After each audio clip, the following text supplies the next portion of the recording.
today. And we are, sorry, let me swap, there we go. We are celebrating our 50th anniversary of the United States Distance Learning Association's National Distance Learning Week. We would like to take a moment to thank our sponsors. In our gold sponsor category, we thank D2L, Instructure, JDL Horizons, whose platform we're using now to bring this live event to you, broadcast in English and with closed captions available in Spanish as well. Thanks to Logitech, NC Sarah, Poly, Tennessee State, TDU, and Verizon. Our silver sponsors, many thanks to EDU Alliance, Harmonize, IntelliBoard, Information Age Publishing, Nearpod, Yamaha, and Yellow Dog. Our bronze sponsors, AnatoMage, Arizona Telemedicine Program, the Southwest Telehealth Resource Center, Enrollment Advisor with Virtual Advisor, Proctorio, Video 360, Biopta, Virtual Care, Xanadu, and many thanks also to our USDLA friends. If you are new to the United States Distance Learning Association, we warmly invite you to consider becoming a member, stay in touch with us, receive our journal, and be part of forward movement in distance learning. You could also help us lead the United States Distance Learning Association if you're interested in serving on our board of directors. We hope to see you at our 2023 National Conference in Orlando, Florida. And please join us for webinars and forums. Just about every Friday, we have webinars available where you can keep in touch with developments in distance learning. We also invite you to join us on LinkedIn. We have a very active group there, and please follow us on Twitter, Facebook, and Instagram. So now, as we get ready to get started, I want to take a quick moment to thank Mr. Pet Casella, who you see here over the moon. He's our former USDLA president and our executive director, and he's my co-pilot for today. Many thanks, Pet. Absolutely. And, our speaker today is Dr. Anthony Pina. He's the Chief Online Learning Officer at Illinois State, and he is an administrator, an educator, and a scholar in online and digital learning. He's recipient of the 2019 Wagner Award for Distance Learning Leadership. He has led distance learning in public and private institutions, has published numerous books, at least 6 that I know of, including the award-winning Leading and Managing E-Learning, What the E-Learning Leader Needs to Know, and over 80 additional academic publications. Dr. Pina has been a consultant for Fortune 500 corporations, for small businesses, local government agencies, the U.S. Coast Guard, and is a digital learning consultant to colleges and universities across the countries. He is series editor on the Leadership and Best Practices in Educational Technology Management book series with Brill Publishing, and is on the editorial board of 4 scholarly journals. And on a personal note, I met Dr. Pina many, many years ago at a conference where we were talking about chief online education officers. And I remember fondly Dr. Pina telling everyone in the room that we need to have research for, by, and about chief online education officers. So today we have the distinct privilege to learn from Dr. Pina from his session titled Avoiding Common Errors in Leading Online Programs. So with that, Dr. Pina, the floor is yours. Well, thank you very much. ¿Podemos hacer todo eso en español? Okay, can everybody see my screen? Okay, Yes. very good. Well, we're going to talk about avoiding some common errors in leading online education. And as Dr. Laws mentioned, I'm interested in this topic. Not a lot of writing is done above the individual online course level. And that's understandable because most of the people who are going to be researching and writing are faculty. And they tend to research and write where they live, which tends to be the course level, the instructional design level, the level of student experience, et cetera. But when it comes to the program level and the institution level and all that, not a lot of administrators like me research and write. And I'm one of those foolish people who really, really likes doing this. And so because there's not as much literature out there, that's the area in which I research and publish, is the program and the institution level of how to lead, manage, and administer online learning. And the other thing is I've had the privilege of being able to serve as an online learning consultant to a number of institutions who are looking to establish or grow their online programs, and how they can avoid some of the things that we're going to be talking about today. So let's dive right into it with error number one. I have 7 major errors to talk about. And so the first one is doing online for the wrong reason. Whenever I go and I meet with presidents and provosts and executive boards, and they ask, they say, well, we want to do online. I say, well, why do you want to do this? What is your primary reason? And those primary reasons tend to fit into 3 categories. Now, when I give them the 3 categories, sometimes they say, oh, well, we want to do all 3. And I say, no. You have to pick one primary, because that is where your resources are primarily going to go. So the 3 primary reasons for doing online is 1, increase enrollment and revenue. 2, increase options and decrease barriers for your existing students. Or 3, educating new students outside of your traditional geographic boundaries, those students who would not normally come to your institution and you want to reach out to them. Well, more often than not, the answer is number 1.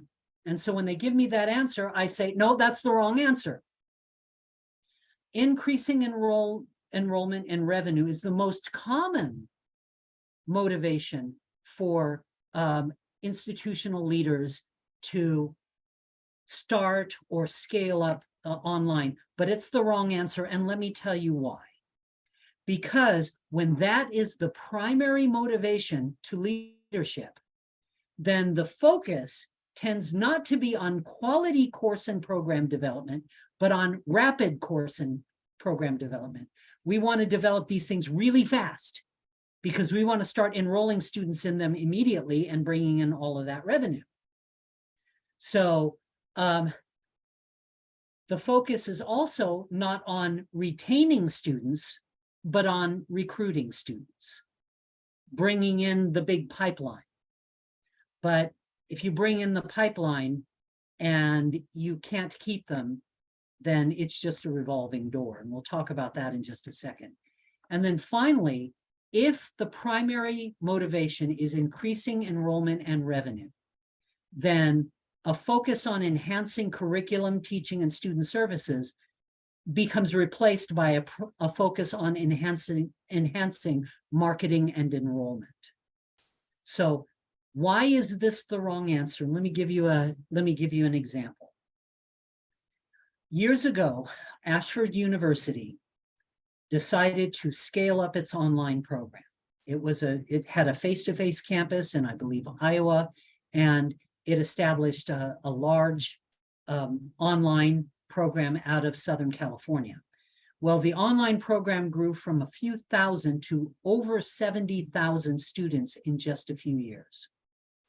And the way it was done was by hiring over 2,000 people in marketing and admissions And there were 2,000 in marketing and admissions to handle all of those, but less than 200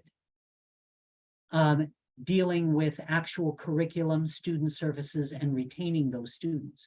A tenfold investment in marketing and recruitment without a concomitant investment in how to retain those students. There was the amount of full-time faculty were in the double digits.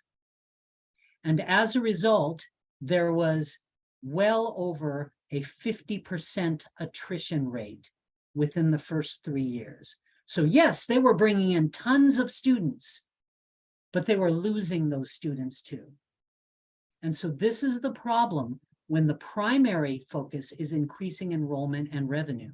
Now, does that mean that increasing enrollment and revenue is not an outcome? Not at all. It can very well be an outcome. But again, if that's the primary reason, it's going to cause bad decisions to be made all the way down the pike. So what is error number 2? Error number 2 is lack of commitment to the other 2 choices.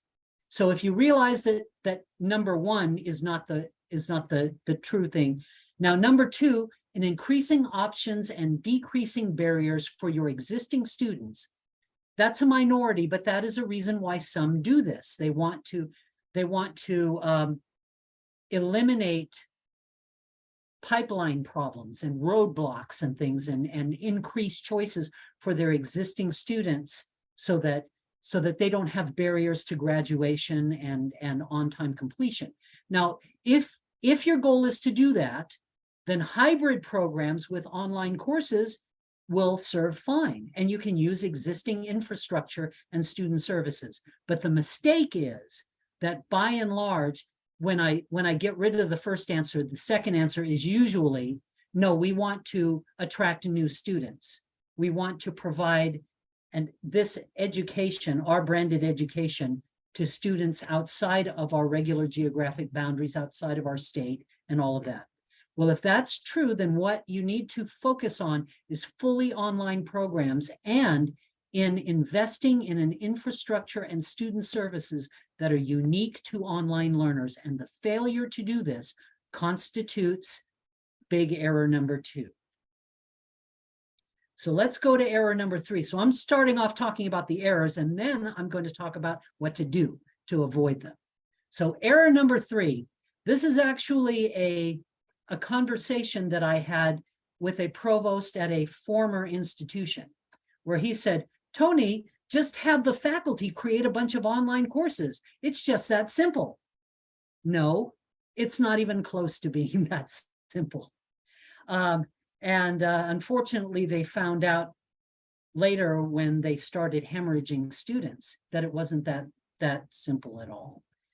So this is really a lack of systemic thinking, of thinking just in terms of online courses and not thinking in terms of the entire system. Not only leaders get this wrong, but a lot of researchers get this wrong.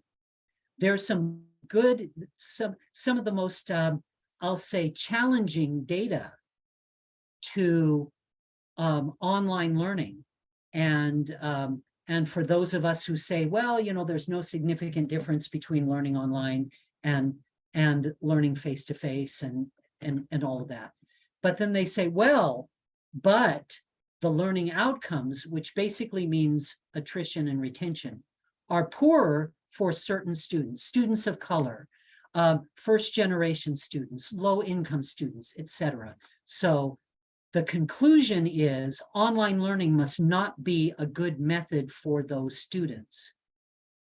And where the error I see in that kind of thinking is that they're only looking at online courses versus face-to-face courses as the variable of study. And the problem is there's so much that goes on outside of the online course that is not taken into consideration. What happens outside of the online course influences online student retention and attrition in a very significant way, perhaps even approaching the significance of the design and teaching of the online course. But if it's not, it's certainly close. And the problem is when we think only in terms of the development and teaching of online courses, too often online students become second-class citizens when it comes to matriculation, when it comes to financial aid, when it comes to accessing student services, tutoring, advising, and things like that. So often it's the lack of those services that cause the students not to persist in their programs, not because their online courses are poor or they're taught poorly, but a student can only handle the runaround so much. And especially if that student is remote and doesn't have the ability to come on campus and walk around campus and find out who actually has the answer to the problems. So that's error number 3. Number 4. Well, we can just add online to our existing structure. And particularly if we're at a large decentralized university, we can just kind of add online to the mix without having to worry about our structure. And we can keep the status quo plus online. Well, that tends to be a fallacy. It is ironic to me that when I am at distance learning administration, or when I am at AECT, or when I am at the accreditation conferences, and I talk to the people who actually run online programs, and I won't name any institutions, but some of our most challenged online programs are not at small institutions. They are at our large research institutions where everything is its own silo and kingdom. And everyone is trying to establish its own decentralized and unique and siloed online education program. And so what happens at a lot of those institutions is that online education becomes organizationally marginalized. If there is an online division or chief online learning officer, that person is buried in several layers below the provost, maybe in a center for teaching and learning or something like that, where the person doesn't have any authority, but has a lot of responsibility. And I've been in that position in previous lives where you have to entice or convince faculty to do all of this stuff. And so often I felt like the person standing in the corner wearing the raincoat and say, hey, faculty member, want to design an online course? Instead of this being an institution-wide initiative. The problem with the distributed model, rather than the decentralized model, is that it's not scalable. If you really want to increase the number of fully online programs and you want to do it in the right way, having it done piecemeal, department by department, is just not scalable. It's also redundant. And there's wasted resources because some people have this over here, some people have this over here, and they're not sharing, which means that there are insufficient resources in some places. That results in inconsistent quality. Some of our institutions that may be better funded, that may have access to external grants or one-time state funds and some of these other things, will be able to build things that other places can't. Research done on online learning staff, instructional designers, etc., in centralized versus decentralized models, structures, find that those who are in decentralized, spread out among individual colleges or departments, tend to have lower esteem, lower connection, sense of connection with the faculty, even though, and that might seem counterintuitive. If somebody is located in a college, wouldn't they have a closer relationship with the faculty? Usually not. They often feel like a stranger in a strange land. and they don't have that sense of community, so they don't feel as effective. And this whole model, this whole distributed model, ultimately promotes inequities. It sets up some programs as haves and some programs as have-nots. And I don't know about your institutions, but at my institution, diversity, equity, and inclusion is very central to our mission and is a very high priority. And having some academic departments that are haves and others that are have-nots when it comes to online learning and those resources and staffing and all of that doesn't seem very equitable to me. And so we're trying to reduce and eliminate barriers, not set up artificial barriers based on silos. So the next error, not only can we use our existing structure and just add online to it, we can use our existing policies and procedures and just add online on top of that. Well, problem with that is those policies and procedures were developed for on-campus students and on-campus faculty. They were developed with the idea that if somebody has a problem, they can walk to a department and find the right person to solve the problem. But what if they're not here? What if they're several states away? Policies and procedures that assume online or assume face-to-face and on-campus attendance often will provide barriers for online learners because but there's not a policy, there's not a procedure for being able to do this online. Let me give you an example. At a former institution, they had an orientation for new students and for new faculty. And so I said, well, I'd like to attend this orientation. And they said, okay, it's at this day, this time, in this room. And I said, okay, how do our remote faculty living in other states attend this? And this was years ago. This was before we had Zoom and Teams and this kind of technology.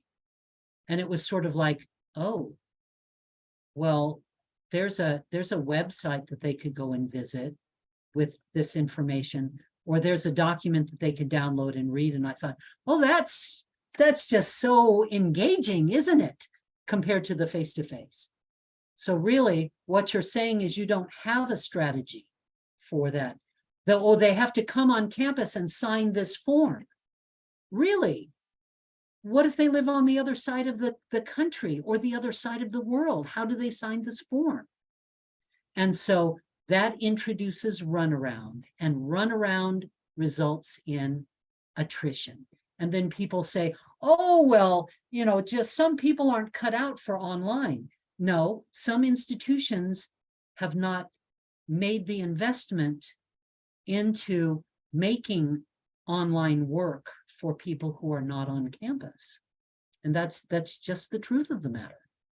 And so what's the next error? And this one is one of my favorites here. Equating online course design with online teaching. At the Distance Learning Administration Conference, I gave a session on how to evaluate online faculty, and particularly online adjunct faculty who live remotely. And besides the student evaluations at the end of the course, they said, oh, well, we actually do observations of online teaching, like we do in the face-to-face class. And I said, oh, that's wonderful. I said, what is the tool or metric or rubric that you use when you're observing these online faculty? And more often than not, they said, oh, the quality matters rubric. And I did exactly the same thing that Dr. Laws did. I put my head in my hands and I said, you do realize that the quality matters rubric measures the instructional design of the course. There's nothing wrong with QM. It's a great tool for determining how well a course is designed. Whether the whether the learning outcomes are measurable, whether they're aligned with the assessments, and whether there is the course is intuitively laid out and easy to navigate, whether the instructions are well worded, and things of that nature. And I said, the problem, it assumes that the person who is teaching the course is the same person who designed the course. And I said, how many of you have adjunct faculty who are teaching the courses that were designed by other faculty? And all of them raised their hands. And I said, so you are using a design tool to evaluate your faculty. And before I finished my sentence, one person interrupted and said, are you telling me that for all of these years, I have been making decisions about my faculty based on the wrong metrics? And I said, unfortunately, yes. Because teaching an online course and developing an online course are different activities that require completely different skills. And evaluating online course design is not the same as evaluating online teaching. And so that was, for me, that was good, because it ended up leading to an article on how to evaluate online faculty different than online course design. And that's something that's well known now, but a few years back, it was a very common error, and unfortunately is still one today. So then error number 7, expecting faculty to be experts in online education on top of everything else that we expect them to do. That we expect them to be subject matter experts, that we expect them to be advisors, we expect them to be experts in their field, researching, etc.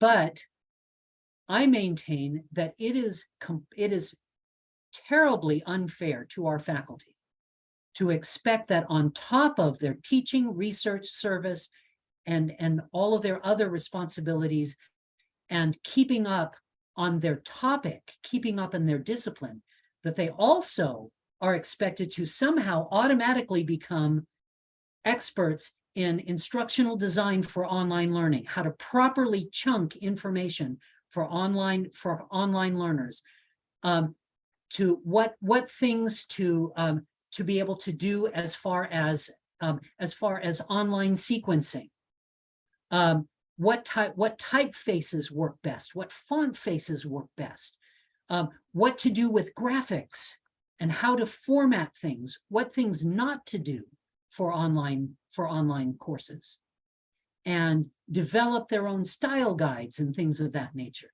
Why would we expect that faculty can be experts at that, even if we give them a couple of hours of training? Online instructional strategies. Now, some will say good instruction is good instruction, and I would agree. But there are some instructional strategies that are unique to online. One of the things about online that is different than face-to-face is you can have strategies that allow students to repeat instruction as many times as they need until they get it right. That's not feasible to do in a traditional face-to-face course. And so how do you take the things that are active learning strategies and do those in an online fashion? Why would we expect faculty to know how to do that? Why would we expect faculty who have spent their careers teaching students who are there with them to know all of the unique needs of online learners and why people choose to learn online rather than coming to class and learning on campus? Why would we expect faculty to be experts in web accessibility, in WCAG, in Section 504 and 508, in the latest HTML strategies for making your content accessible? converting all of your documents into accessible content. Why would we expect them to know that? Why would we expect faculty to be experts in Title IV and state and federal regulations that are unique to online learning, on top of all the other stuff that they need to know about? What about accreditation requirements for online? There are distinctive things. Many faculty will say, well, why can't we just do the same thing for online that we can do for face-to-face? And my answer is we should be able to. However, at the state and federal level and the accreditation level, they treat online differently than they treat face-to-face. So for people like me, I need to know this. That's part of my job. I don't expect my faculty to be expert in all of the latest legal regulations and accreditation requirements. I don't expect faculty to be experts in multimedia design and production. I don't expect them to know how to do high-end video production. I don't expect them to know how to do multimedia production in Articulate or Lectora or any of these others. My job is to provide easy strategies for them. If they want to make a video to provide feedback, click to turn the camera on, click to turn the camera off. There you go. I don't expect them to know Camtasia or Premiere or Adobe After Effects and all of that. That's what instructional designers and multimedia staff do. And then finally, don't expect faculty to be experts in HTML and in how to configure the LMS, how to configure gradebooks, how to configure all of the nuances of how to configure discussions and assignments and tests and quizzes and all of that. Our faculty have plenty to do being in charge of curriculum and content. Thank you very much. But turning them into techs, it's the same thing that saying, well, a race car driver also has to be an auto mechanic. And so that's a mistake. That's an error. That's an assumption. So I've given you 7 things that I have seen in 30 years of online and educational technology administration. So what can we do about this? So let me give you some ideas and strategies. First of all, and these are for leaders. These are for this is for not only people at my level, but my boss, who is the provost and the VPs and all. Determine your primary reason for online education and make a realistic assessment of what the commitment and ability to invest in that is. I have to really do a shout out for Clark Atlanta University. Way back in, oh my gosh, just 2013 maybe, I was asked to come and speak to the president, to the provost, to the deans, to the faculty and all, because they wanted to get into online.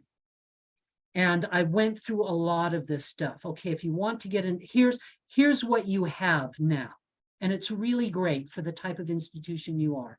If you are going to do online, and if you are going to have a significant number of students who are not going to live by you, these are the things you're going to need to do.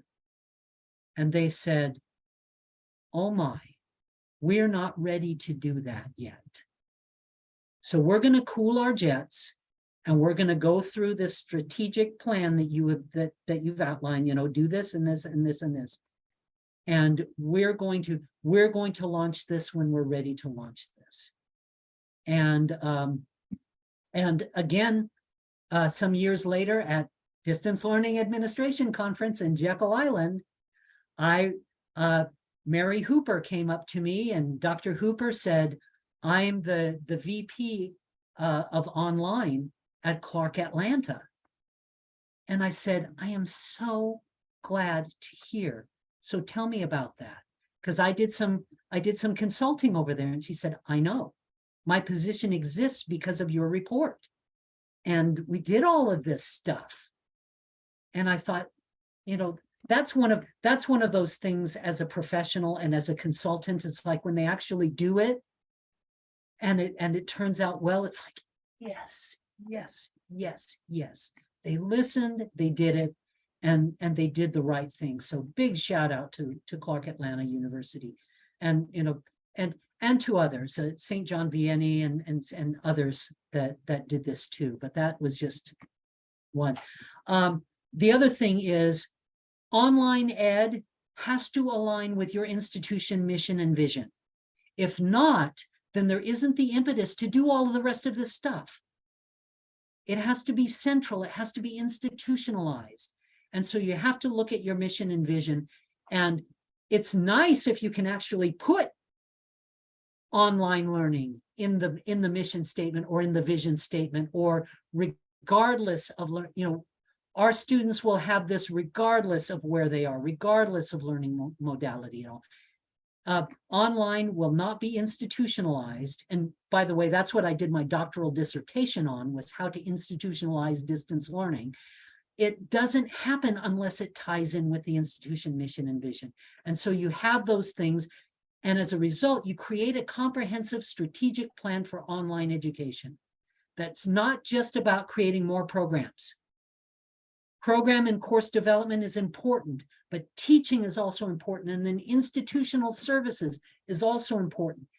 Everywhere where you touch a student needs to be in that comprehensive strategic plan. And institutions would do well to establish a representative advisory committee for online education that has a representative for every one of those areas that touches a student, for marketing, for admissions, for financial aid, for student services, for academic affairs, for career services, all of that, because online learning is not just online courses. It touches everything. It is systemic. It involves the entire system. So, what are some other ways to avoid, mitigate errors? How am I doing for time, Dr. Laws? We are fine. We're at 37, so we still have about 20 minutes. Oh, okay. Well, then great. Yeah. How to avoid and mitigate errors as much as you can. You might have to start from little, but build up and organize permanent and centralized staff whose primary work area of emphasis and research is in meeting the needs of fully online learners. Establish a chief online learning officer, whether that person is director or executive director or a vice provost or associate provost or AVP or whatever. Establish that person and give that person decision-making authority. Don't bury them 4 or 5 levels down where they just have to entice and can't make decisions. And that person needs the ear, and more important, not only the ear, but the teeth of the provost. That person needs direct access to the provost, regardless of what their time. If they have to go through 3 levels to get to the provost, then the institution, honestly, to be brutally honest, is not serious about online education. And that's one of the things, I'm old and I have been in this career for a long time. So I can go and I can be bold and say things like, well, I want to see whether, to a president, I want to see whether you're really serious about this. And there are certain things that you do that included in this presentation that you do or not do that will tell me whether or not you're really serious about this. And so another thing is, if you're at an institution with one instructional designer, not serious. Sorry, not serious. Because that means that you're expecting your faculty to be experts in all of this. And if you have, well, I have a couple of instructional designers. One is in the College of Business, one is in the College of Education and all of that. Not serious.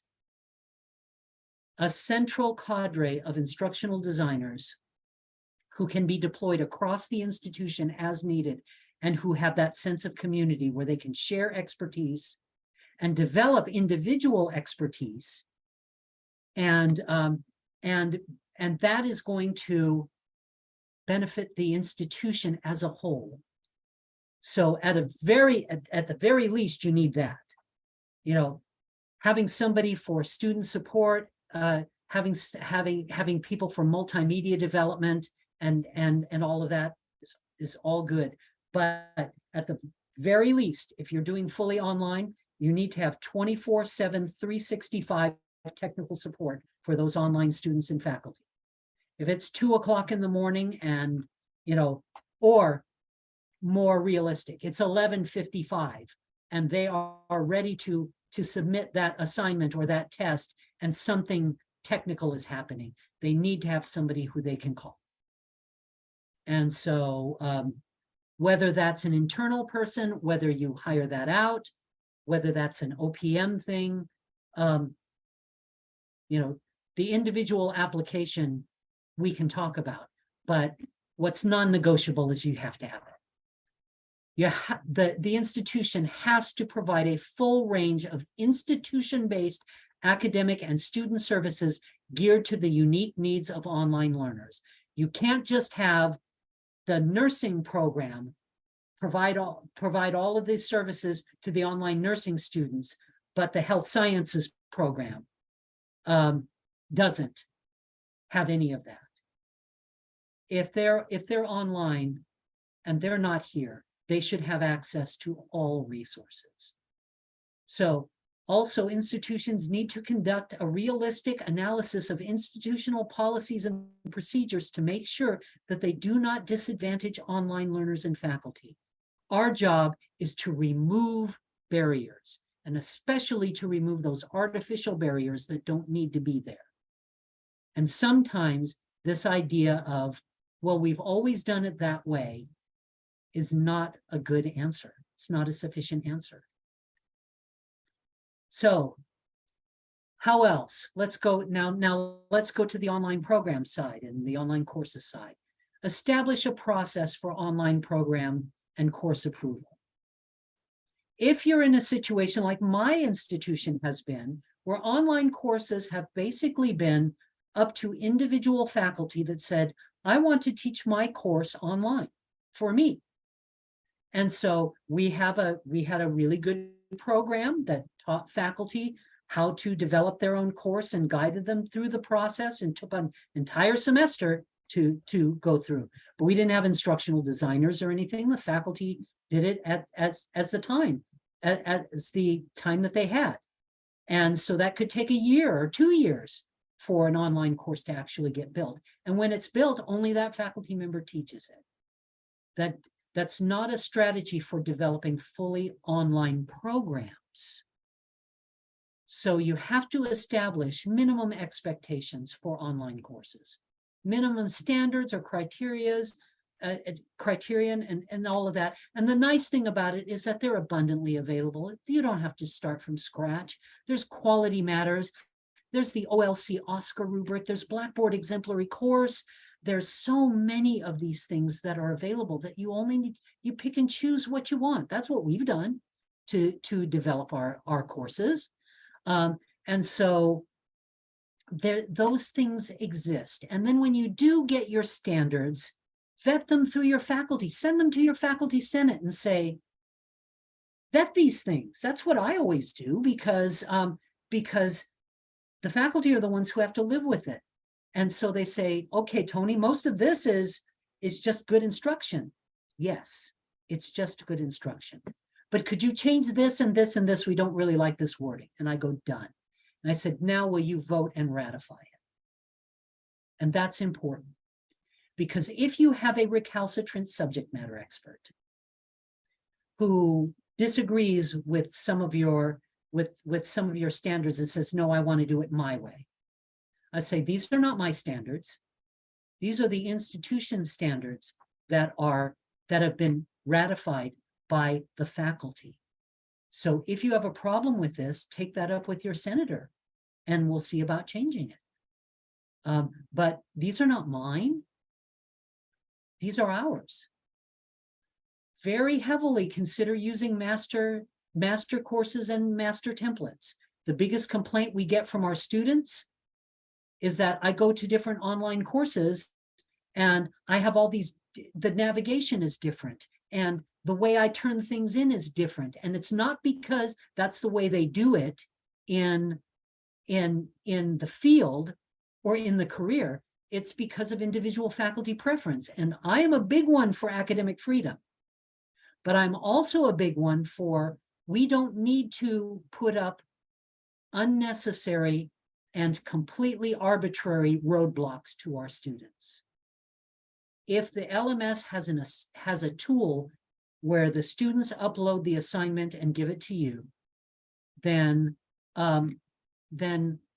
use that tool. Don't have them send you email attachments or go into the messages and do it that way. Why?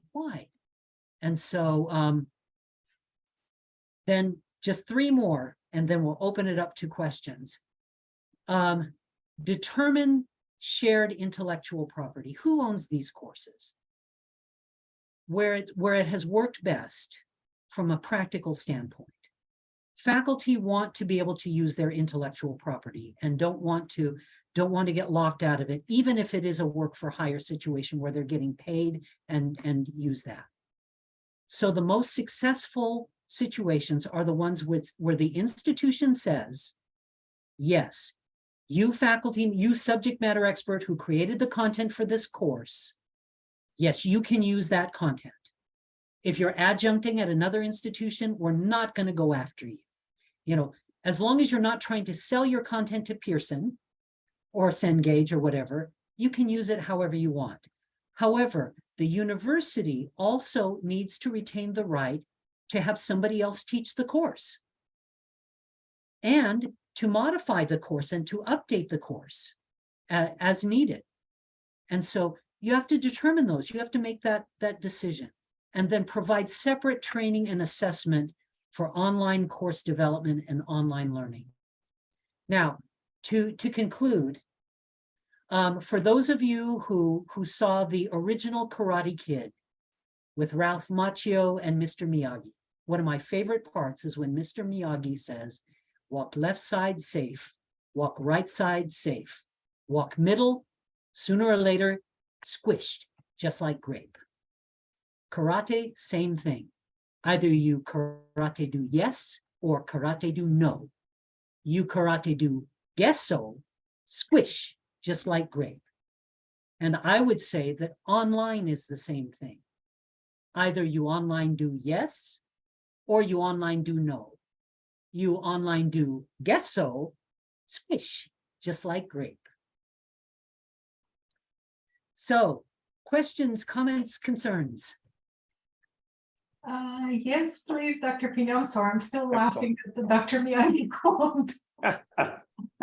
We have a question from TA Essex who wants to know if your suggestions align with all institutions, regardless of the size of the institution.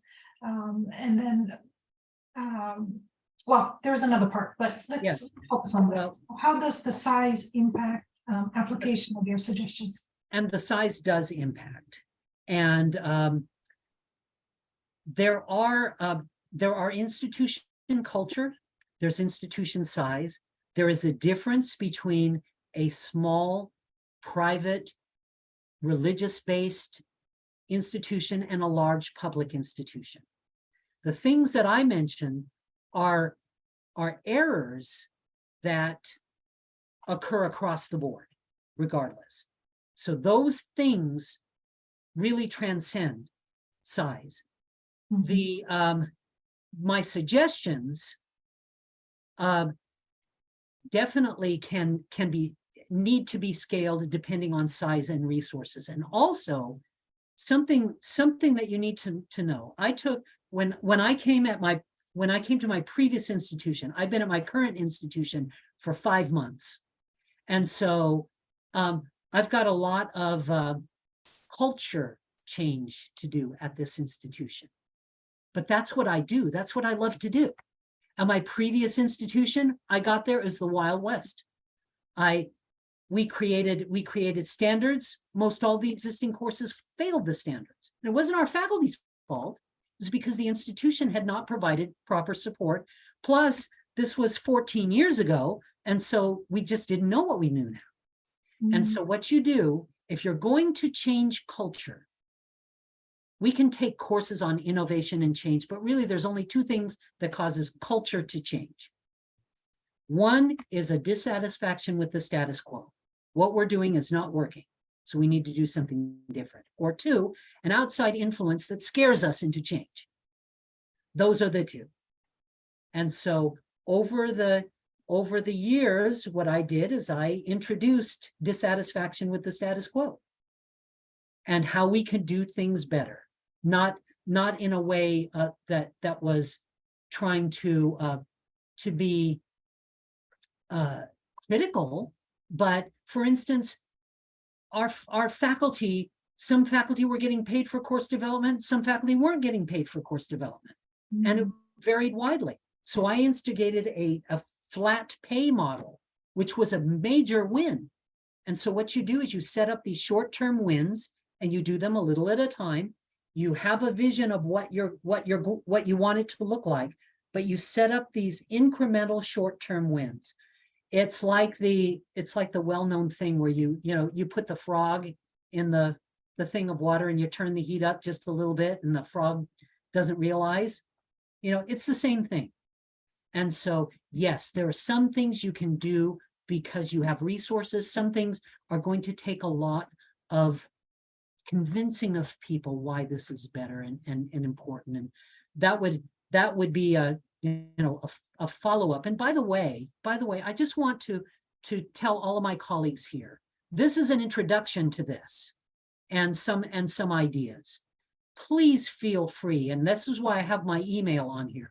Please feel free to contact me if you want to have further discussions of this, or you want to say, here's my situation at my institution. Can you give me some ideas? And I'm happy to share with my colleagues. Thank you so much, Tony. The other part of TA Essex's question was, how do you know how many designers to get? What type of assessment would you suggest implementing to determine the number of instructional designer professionals needed at an institution? The easiest way to do this, well, let me give you a couple of ways. One is my institution has a list of peer institutions that we use, they're benchmark institutions that we benchmark from. So I got a list of those institutions plus our nearest institutions in Illinois. We're at Illinois State Institution. So there's Northern Illinois, Western Illinois, Southern, Chicago State and Governor State and all that. And so how many online or how many centralized instructional designers do they have in their centers for teaching and learning and their online things? And what I found is my institutions, when I came here, I had one. And I said, no, that's not going to work. And so, so my peers had between 6 and 12, 6 being the mode. And so then I said, okay, to be at parity with our peers, we'd need to have 6. Now, at my previous institution that only had 4,000 students, we had 6 instructional designers, but we were the University for Working Professionals, and our thing was to put most of our programs online. I'm now at a traditional state university, but with 20,000 students. So, and so the other thing was, what is our demand? How many courses realistically do we think our instructional designers can do at a time? And so that data is all over the place as far as that goes. We determined 6. Okay, instructional designers working on 6 courses for a semester. So 12 courses a year. So what's my demand? Well, I have 3 programs that want fully online master's degrees, and each one of them has anywhere from 12 to 15 courses. And so you do the math. We need this many courses, and they don't want to wait 3 years for those courses to be developed. So that times divided by 6 per instructional designer that gives us an interim. So I said, well, okay, for what we have right now, I want 6. I need 2. But that's this year. In 2023, I'm gonna be asking you for more, because you're gonna want, when other people start seeing this, they're gonna want their programs online. And how many instructional designers, how many courses can an instructional designer handle at one time, as far as what's their workload? And 2, what can you get some data from your peer institutions that show that you're behind? Yeah. And another factor that I take into account when deciding whether to hire another designer is the process used at the institution. Whenever we use systematic instructional design and the designer works step by step with the faculty member, then I find that about 4 designers, a load of 4 courses per designer works best. So in other words, the more complex the work of the designer, the smaller the workload they can handle. Correct. So Correct. because everybody has to start somewhere. Some institutions only have one designer who does it all, and Exactly. cannot do instructional design. Yes, and may run the LMS as well. Yes. And so, but again, when I talk to the president and the provost at that institution, I say, the evidence is that you're not serious about online. Yeah. If you have one instructional designer, if you have one person there, you are not serious about design. Because again, and as you said, it really depends on the load of the faculty. And I don't want to be too self-serving, but in this book, A Guide to Administering Distance Learning, edited by Lauren Cifuentes. I have a chapter in this book. This is part of the book from our series. I have a chapter in what the decisions that leaders have to make for managing course design at the institution level. And a lot of that is, you have to make these decisions. Now, the type of decision that you make, you can do this or this or this or this, depending on the kind of where you are and the size of your institution and all of that. But these decisions have to be made. Yeah. And Dr. Pina, we have one more question. When we were talking about using the right tool for the right job, we were talking about people who were using QM to assess online teaching. Right. Jennifer Parker asked, hold on, let me see, my question scrolled. She was saying, don't faculty get online observations by their director or chairs who use their own rubrics or observation forms? That's what USC does. Yeah, some do. What we found, though, when we actually surveyed people, is that most of them use the Quality Matters instructional design rubric as what they referred to when they did those observations. And so we said, well, what you really need to be looking for is engagement when you're doing teaching. Is this person posting regular discussions, or are they just having the students do them? Are they posting regular announcements? Are they doing any kind of video-based things? Are they providing timely answers to students' questions? Are they providing helpful feedback? Those are the types of things that have to do with teaching. Things like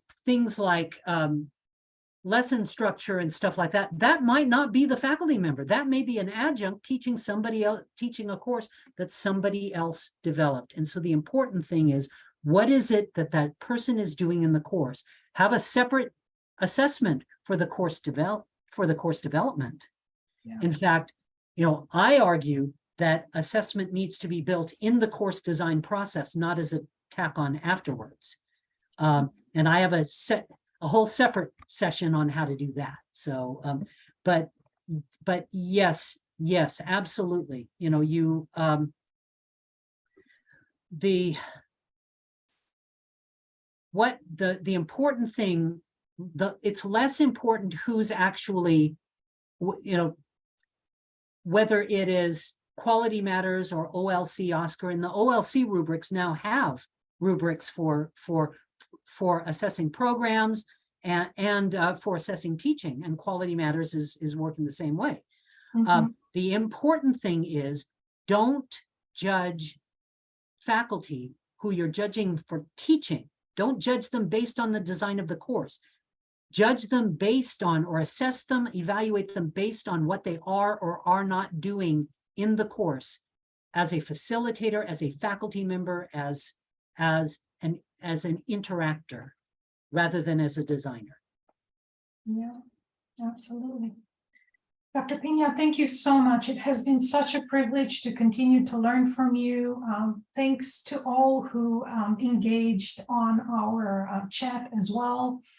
And I'll just take a quick moment to suggest some sessions. If you have to pick and choose, there are 2 sessions that complement Dr. Pina's extremely well. Dr. Melanie Shaw is going to be talking Wednesday afternoon. She's one of the people who participated in a team effort to describe the trajectory of the Chief Online Learning Officer. And she's joining us this Wednesday afternoon, talking about the Chief Online Learning Officer in the post-pandemic world. Yeah, Dr. Shaw is wonderful. So yes. Yes, absolutely attend her session. She's terrific. Yes. And then, sorry, not to, I hope I don't come across as self-serving here, but tomorrow in the same time slot, Dr. Neil and I are combining our research to talk about empowering Chief Online Education Officers. So that might be a session of interest as well. I thank you all. A quick final shout out to our sponsors for the day. So many thanks to all of our sponsors. And if you would be so kind to take a moment to complete our survey, you can point your device to this QR code. I will also paste the link in our live chat in just a moment. Excellent. And we warmly invite you to join us again tomorrow in the 1 o'clock Eastern time slot. Dr. Jerry Henley is going to talk to us about project management, change management, and now effing management, the strategies for managing teams and managing innovation in higher education. Dr. Henley is a very engaging speaker, a wealth of information. You will love his session, so please join us tomorrow for Dr. Henley's session. Many thanks to Pat for his time and service moderating this session. While you may see us as a face on a little Zoom square, there are a lot of members of the United States Distance Learning Associations who made this conference possible. A shout out to everyone, and in particular, Valerie Olenik. She has been such a tremendous help in getting this conference organized. So many thanks, everyone. Dr. Pina, thank you so much once again for taking time out of your busy schedule to help us learn from these common mistakes. It was truly my pleasure. Thank you so much for the invitation. And on a more personal note, we could use a book in our series about Chief Online Learning Officers. If anybody is interested in editing such a book like that. There you go. I would love to. Let's talk about that. Yes. All right. Thanks everybody for tuning in. Hope to see you tomorrow.